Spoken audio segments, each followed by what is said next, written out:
Alright, so my little brother ended up taking the jack stands from the house, and turns out that I don't have jack stands to put up the bike so I can change the oil. So I found our handy dandy wrench that we use to work on our cars, and on this side it's not really being held up.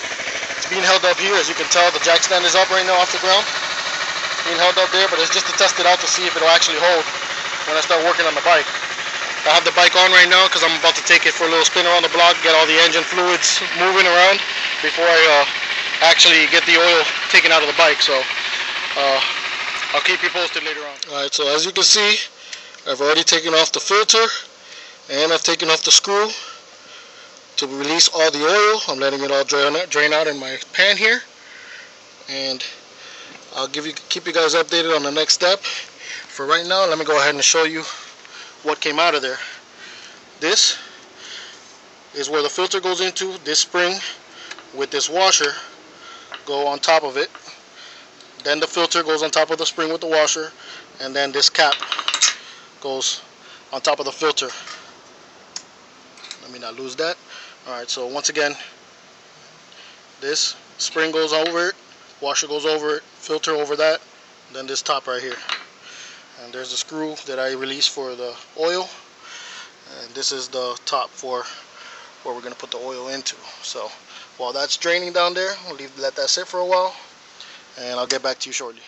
Alright, so I already put the bolt back in for the drain. As you can see, I have the pan out of there because it's pretty much not dripping anymore. So what I'm going to do here is I'm going to show you how it goes back. First of all, here, this is the way it looks when you pull it out. It looks like that. So that's the bolt you're looking for underneath your bike.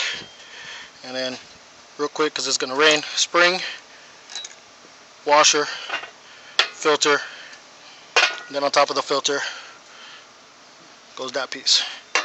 Alright, so that's going to go like that on top of the filter. Filter goes in with a little bit of pressure over the bar.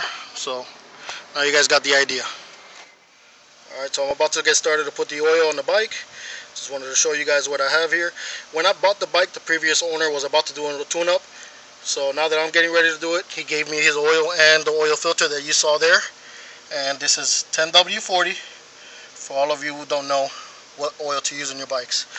So I already got the spigot set up, and I'm about to start putting oil. As you can see right here, that is where you check your oil level. Alright, so stay tuned. Alright guys, so I got everything done.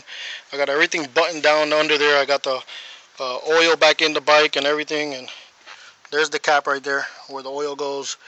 And I want to show you both bottles here of what I had. Now, I have a question for you guys, because I know I've seen this in a video before for YouTube, but just wanted to double check here because I'm having trouble with this. As you can see there, it doesn't show where the oil is at. It doesn't show no line at all. That green that you're seeing from the camera is just reflecting on the grass behind, but there's no line there, nothing. So I already put in a full one of these, and the second one was up to let's see here, it was down to right here, right there, that mark right there, right under the 800. It was down right there.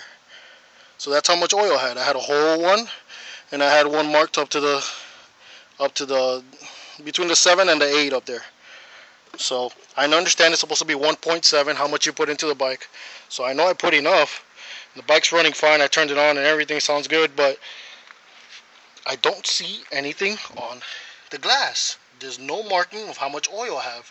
So I'm really worried about that. If anybody's got any answers for me, let me know. Thanks for everything, guys, and first oil check and first oil oil change, sorry, is notched under the belt.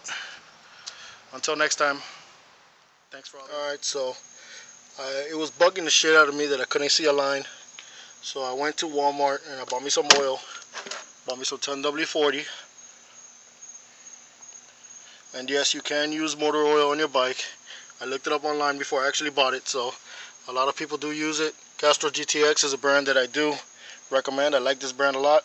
Works great on your cars. So I was not afraid to use it on my bike. Let me go ahead and try to zoom in here and get you a good angle on the reading glass here, oil gauge. And here as I pick up my bike, see how the fluid went up. There you go. Stand it up a little bit, and there you go. So I got it all worked out. It just needed a little bit more oil. 1.7 was not quite enough. I'm guessing 2 liters would do the job. I didn't fill the whole bottle. There's still some in there. So now that I got my bike all ready to go and feeling good, I feel much better with the job that I did. See you later, guys.